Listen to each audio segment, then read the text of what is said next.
En esta mañana, hermanos, quiero que abramos las escrituras en Lucas capítulo 24, los versos que van del 13 al 35. Lucas capítulo 24, los versos que van del 13 al 35, donde Lucas, el médico amado, nos cuenta acerca de dos caballeros que en el camino a Emaús el Señor ya ha resucitado. El Señor ya ha resucitado. Si no lo recuerdan, se los cuento. El Señor ha resucitado, pero los discípulos, alborotados, puesto que no saben nada del Señor, están conturbados por los eventos que acaban de suceder.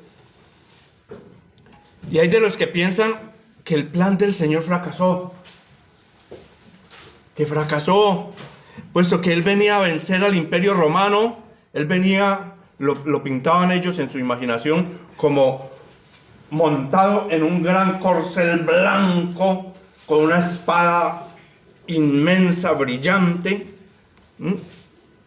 Y lo que vi entrar en Jerusalén fue diferente.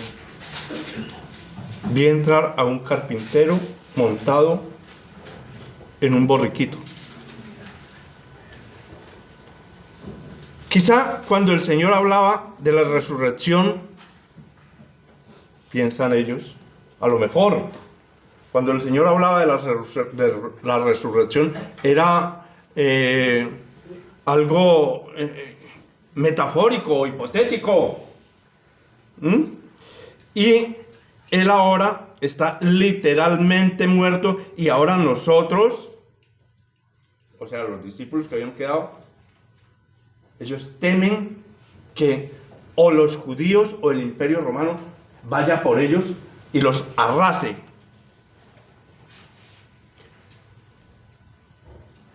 Había un alboroto aún cuando el Señor les había dicho que esto tenía que suceder. Jesús mismo, hace pocas horas, 72 cuando mucho, les estaba diciendo que esto tenía que suceder. Y suceden las cosas y ellos no se enteran.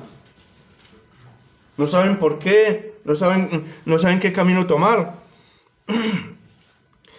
Ya estaba escrito. Lo que le sucedió a Jesús ya estaba escrito con miles de años de anterioridad, inclusive. Ya estaba escrito todo lo que a Jesús le iba a suceder en esos días. Y ellos, como buenos israelitas, lo habrían leído alguna vez. Y estos dos individuos, dos de sus discípulos, van camino a una aldea, a un sitio llamado Emaús. En el camino están tan apesadumbrados por los acontecimientos, no se les borra de sus retinas la imagen de Jesús crucificado, la imagen de Jesús pendiendo de una cruz, sangrante, sufriente, solitario. La vida de un verdadero líder es solitaria y en la mayoría de las ocasiones incomprendida, criticada. Esa imagen es terrible. No es lo mismo verlo en una película de Hollywood que verlo en vivo. Así que piensan en todo lo ocurrido, en si esto fue un error, si ellos creyeron en un hombre y no en un enviado de Dios. o si este era el Mesías verdadero o no lo era. ¿Qué va a pasar con ellos ahora?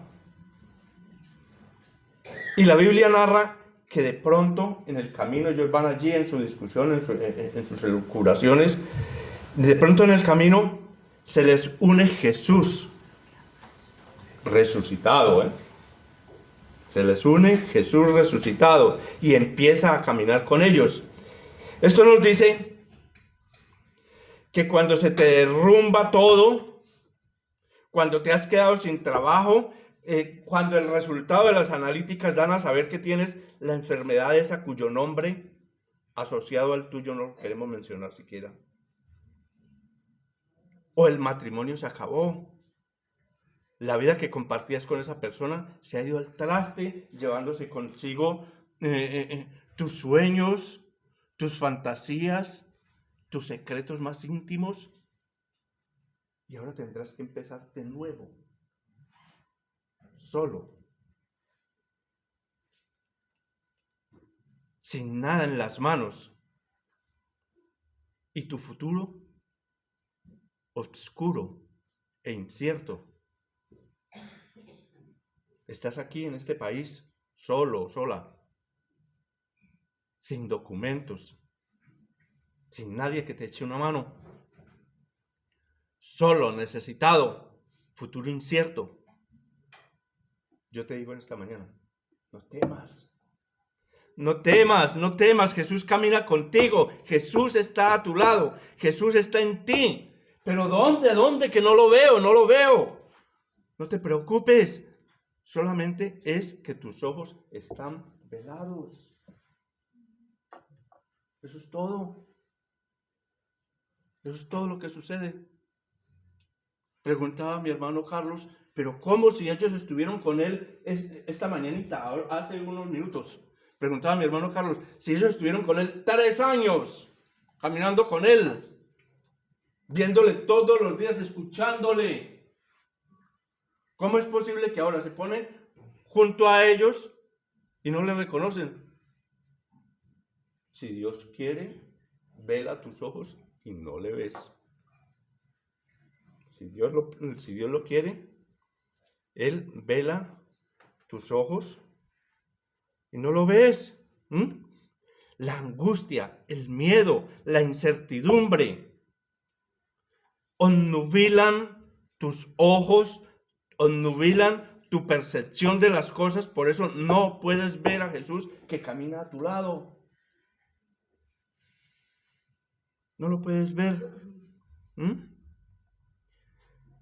Estás solo, desorientado, agotado, ya sin fuerzas para luchar. Ven a Jesús.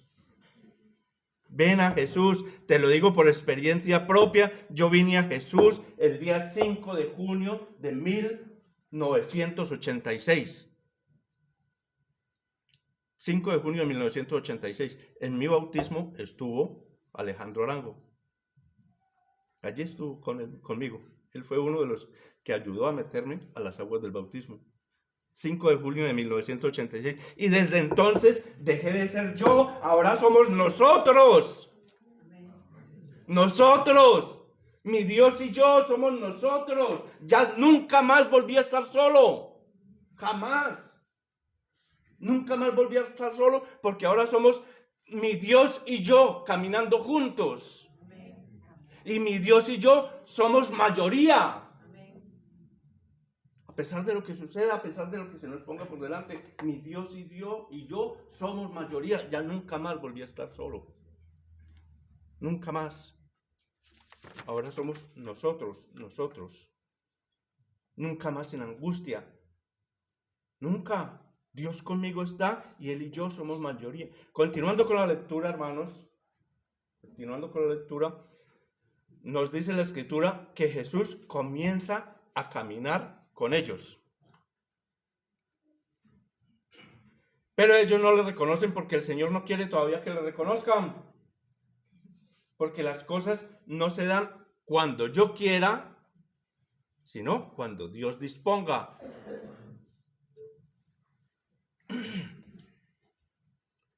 Literalmente la Biblia dice que sus ojos estaban velados, o sea, había puesto un velo delante de sus ojos y no lo podían ver. No lo podían ver. Me acuerdo ahora del caso de Gehazi y el profeta.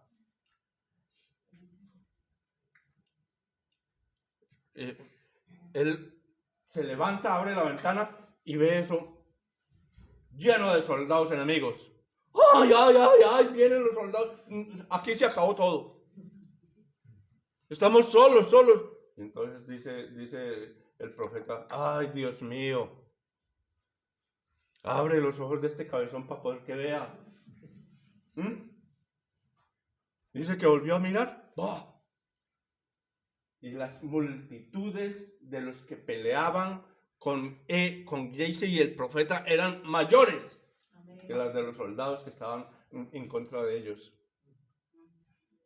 Si tú estás con Dios, si tú has dispuesto tu corazón para con Dios, si tú eres de los que le sirven, créeme que nunca estás solo, nunca más volverás a estar solo. No estás solo porque Dios está en ti. Y yo me pregunto, ¿cuántas veces yo habré caminado al lado del Señor sin reconocerlo? ¿Cuántas veces me habrá saludado en la calle? ¿Se habrá acercado a mí para pedir alguna información o un favor o una ayuda? Pero mis ojos velados con todas las cosas que ocurren todos los santos días, si yo soy uno de los que me levanto de la cama y enciendo el televisor para ver las noticias, y en los noticieros que hay, ¿cuántas cosas positivas nos hablan los noticieros?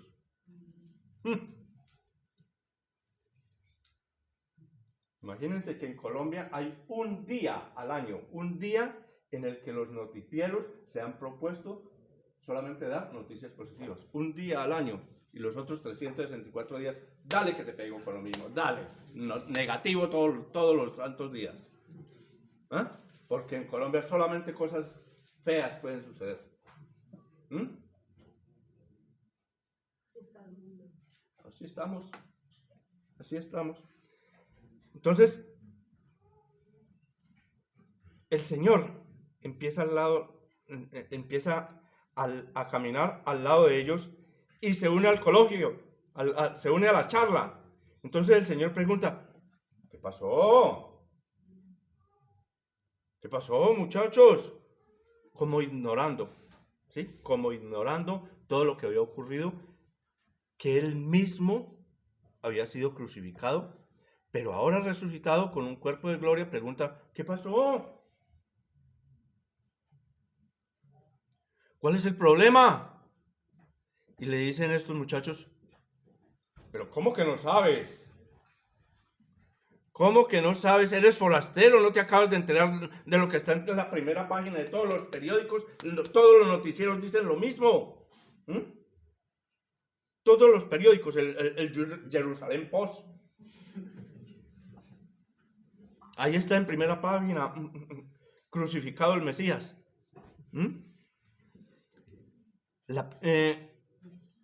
Han crucificado a Jesús de Nazaret, el que se decía el Mesías, al que se decía hijo de David, el hijo del carpintero José de Nazaret, lo han crucificado. Ha habido un tumulto increíble, toda la ciudad, todo el mundo no habla de otra cosa. ¿De dónde vienes? Que no sabes lo que está pasando. Y el Señor, aún sin revelarse, les dice: qué incrédulos que son. Qué incrédulos que son. ¿Acaso no les dijo el Señor?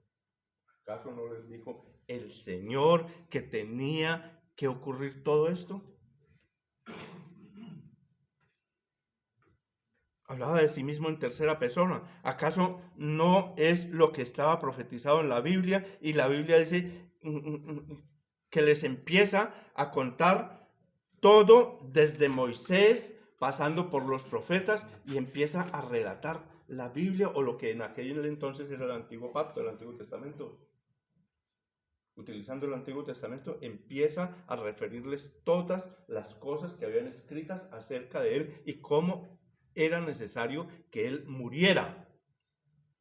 Les empieza a contar todo lo que la Biblia narraba, lo que los profetas habían dicho, lo que Isaías había dicho, Jeremías, Daniel, todo lo que los profetas habían dicho respecto de él mismo, a Jesús. Y ellos decían, ¡wow! No lo habíamos visto así, no lo habíamos visto de esa manera. Pero me sorprende que hay 3 cosas que ocurren. Ahí fue donde me tocó cambiar el sermón esta mañana. 3 cosas que ocurren, que yo siento, que yo percibo que han ocurrido y que están ocurriendo aquí en la iglesia y que tienen que ocurrir para que seamos saludablemente espirituales y más cerca de la unción. Volvamos a la lectura, Lucas capítulo 24, verso 13. Lucas capítulo 24, verso 13. Dice lo siguiente: 2 de ellos iban camino el mismo día a una aldea llamada Emaús. Y dice más adelante dice, sucedió que mientras discutían, Jesús se acercó. Los ojos de ellos estaban velados para que no los reconocieran. Verso 27. Y comenzando desde Moisés, siguiendo por todos los profetas, él se puso a explicarles en todas las escrituras lo referente a él. Y esto es lo que ocurre. Verso 31. Verso 31 dice, entonces les fueron abiertos los ojos y le reconocieron. Pero él desapareció de su presencia. ¿Cómo desapareció? No nos dice la escritura porque no es relevante. Pero desapareció de su presencia. Y ellos dicen, este es nada menos que el Señor. Sus ojos le fueron abiertos. No eran ciegos, hermanos. No eran ciegos, ni mucho menos. Sino que estaban ciegos para las cosas del Espíritu. Ciegos para las cosas del Espíritu. Me encanta. Doy gracias a Dios cuando estoy leyendo la Biblia y de pronto como que se me abren los ojos y encuentro ese mensaje que estaba escondido allí en un versículo que yo he leído multitud de veces y que contenía ese mensaje tan rico para mí, para mi vida. Porque valga la salvedad, abro un paréntesis. Lo que yo traigo aquí, primero lo he estudiado yo. Yo lo he estudiado, yo lo he aprovechado, yo he sacado el contenido de ese mensaje y después, entonces sí, dada la ocasión, lo comparto con ustedes. Entonces me encanta cuando de pronto se me abren los ojos y encuentro un mensaje en un verso que siempre ha estado allí, pero que yo nunca había visto. No lo habíamos visto. ¿Por qué? Porque mis ojos estaban velados para ese momento. Entonces, no estaban ciegos, sino que estaban ciegos para las cosas del Espíritu. Uno puede caminar. Uno puede venir a la iglesia cada domingo, uno puede congregarse y sin embargo nunca se le abran los ojos. Hay personas que vienen a la iglesia en la ciudad de Cali. Conocí un chico. Empezaron su madre y sus tías a llevarlo desde la escuelita dominical. Y todos los domingos y todos los miércoles y todos los sábados estaban allí con él y él cantaba y participaba y fue creciendo y murió de una apendicitis a la edad de 23 años y nunca aceptó a Cristo Jesús. Vivió en las puertas de la iglesia toda una vida. Conoció, escuchó hablar de Cristo Jesús participó en los cultos y nunca aceptó a Cristo Jesús. Murió en la puerta de la iglesia sin entrar. Murió en la puerta de la iglesia sin entrar. Así son muchas personas, muchas. Sin embargo, nunca se le abrieron los ojos, porque el que tiene un encuentro con Dios, cara a cara con Él, jamás se aparta del Señor. Amén. El que tiene un encuentro con Dios, el que verdaderamente se entrega a Cristo Jesús, jamás se aparta con Él. En estos días, en estos domingos anteriores, hemos tenido un estudio delicioso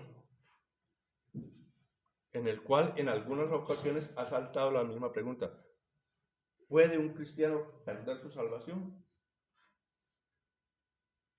Pues yo les digo, si es un verdadero cristiano, si verdaderamente entregó su vida al servicio a Cristo Jesús, ese jamás se apartará de él. Pero el que se aparta del Señor es porque llegó a la iglesia por un argumento. Por un argumento. Voy a la iglesia porque me prometieron que me voy a sanar. Voy a la iglesia porque dijeron que si voy, prospero. Tú vas a la iglesia, pones una ofrenda allí, y eso es una siembra, y ese dinero que tú depositas allí se te multiplica. Voy a la iglesia porque si voy a la iglesia, prospero. Si hago tal pacto con Dios, Dios me bendice.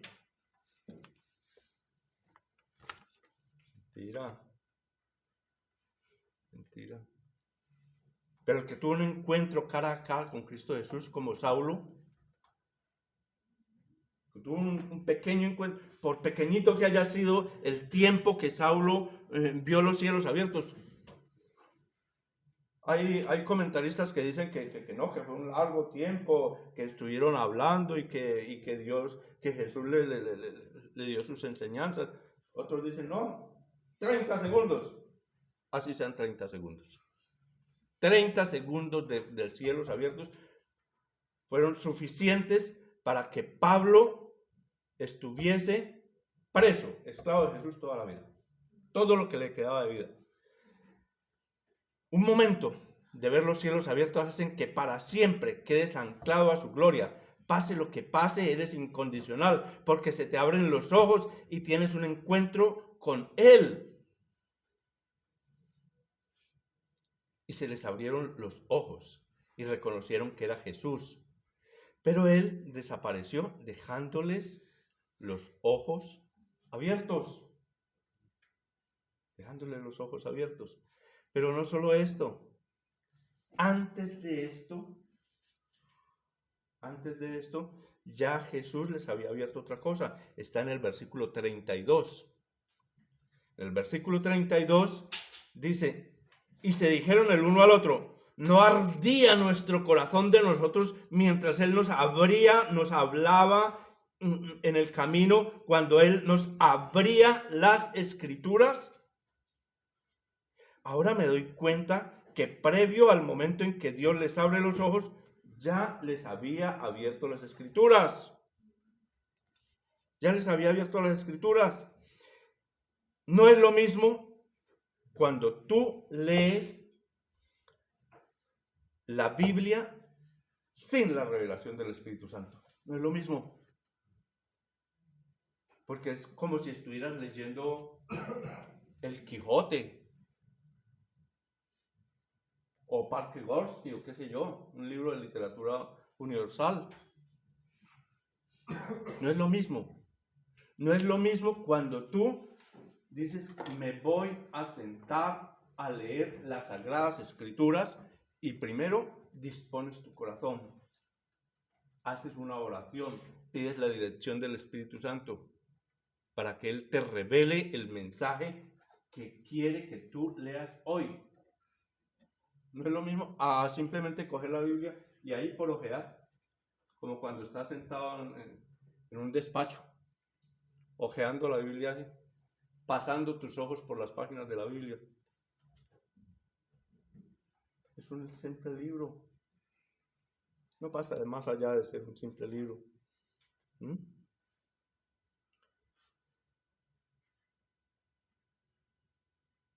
Esto no es nada más que un libro.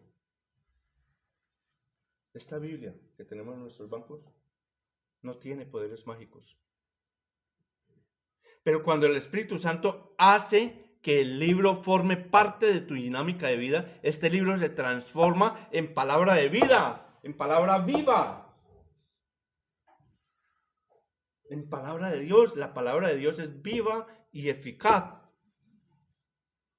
Cuando tu corazón arde, como dice esta gente, nuestro corazón ardía porque era el Señor el que nos contaba los profetas y la historia. Con razón nuestras entrañas se conmovían porque les abrió primero las escrituras y luego les abrió los ojos. Así es pues que si quieres tener los ojos abiertos, debes acudir con mayor frecuencia a las Sagradas Escrituras.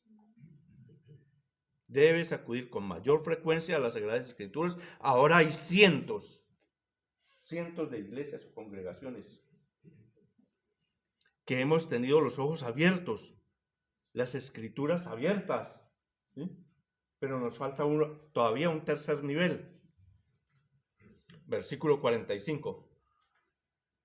Verso 45 dice: entonces les abrió la mente para que comprendiesen las Escrituras.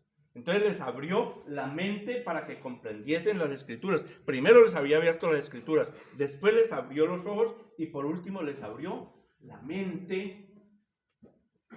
Bueno, cuando dice la mente lo usan algunas versiones de la Biblia.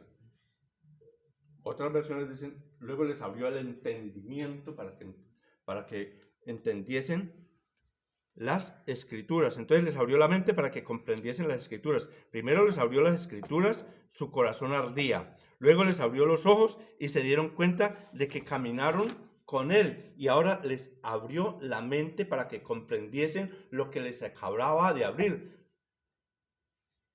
Yo no quiero que mi mente se vaya cerrando. Yo no quiero que mi mente se vaya cerrando, mismo por la edad, que yo soy muy joven, Mismo por la edad se te puede ir cerrando la mente. O por el medio en que me muevo, por las personas que frecuentemente me rodean, o por lo que leo. Todo esto condiciona tu forma de pensar. Si andas entre necios, aprenderás a decir necedades. Conozco un hombre tremendamente conocedor de la Biblia, que cita la Biblia únicamente con el ánimo de apoyar lo que él dice. Solamente con el ánimo de apoyar lo que él dice. Tuercen las Escrituras y, si es posible, tuercen la boca de Dios para pretender que Dios diga lo que ellos quieren. Recuerden cuando el Señor dijo, no se echa vino nuevo en odres viejos. No se echa vino nuevo en odres viejos. Los odres, recordemos, eran unas vasijas de cuero en el cual se echaba el vino para guardarlo. Se echa vino nuevo en un odre nuevo. Así el vino y el odre se conservan.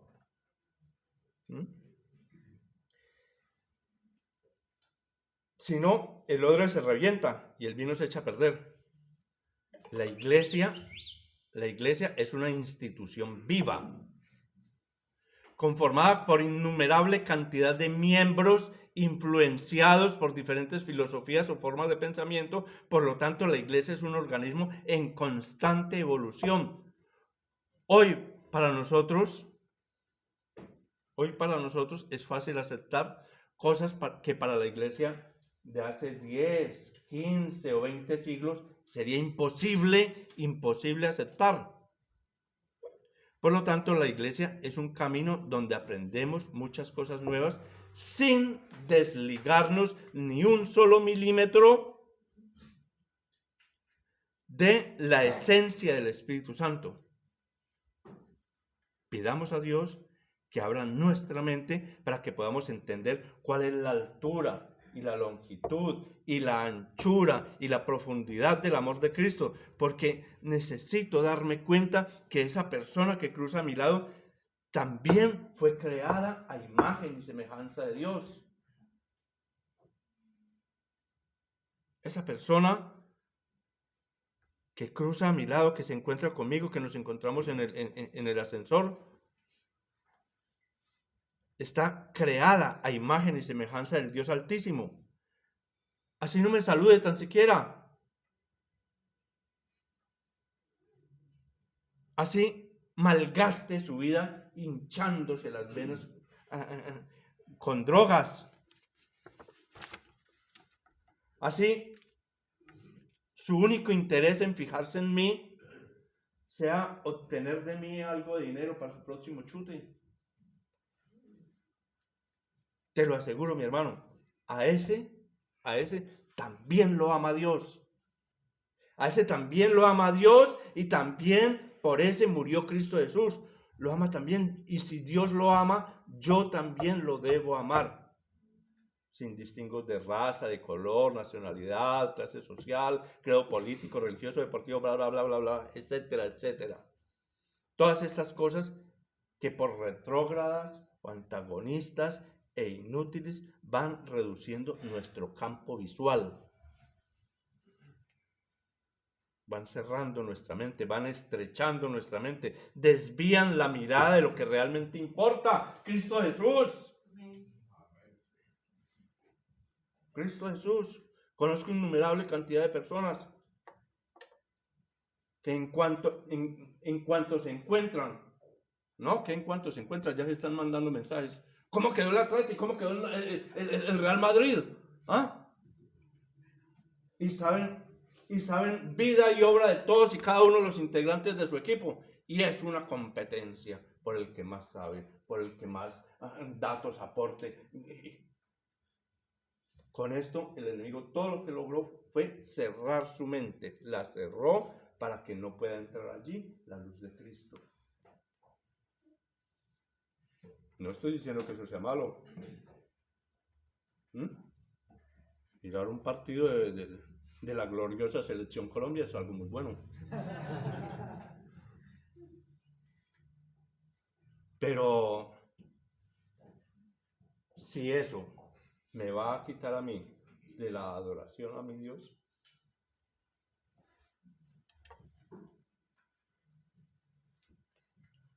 entonces no se echa vino nuevo en odres viejos. Segunda de Timoteo capítulo 2, los versos del 14 al 16, dicen de la siguiente manera: recuerda esto, Iglesia de Cristo de la calle Teruel número 25,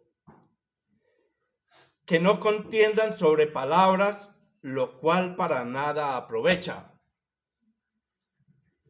sino que es para perdición de los oyentes. Versículo 15, procura con diligencia presentarte a Dios aprobado como obrero que no tiene de qué avergonzarse, que usa bien la palabra de verdad. Verso 16, mas evita profanas y vanas palabrerías, porque conducirán más y más a la impiedad.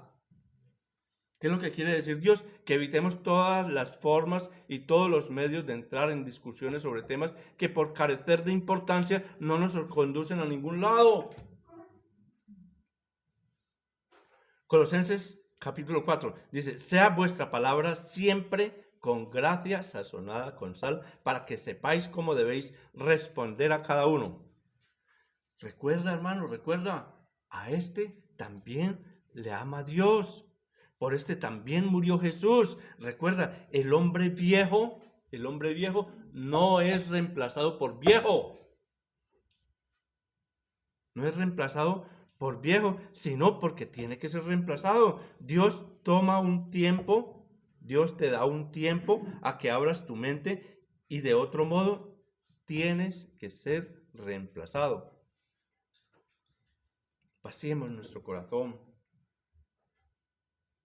Vaciemos nuestra mente del hombre viejo. Vaciémoslo con todos sus vicios, con todas sus...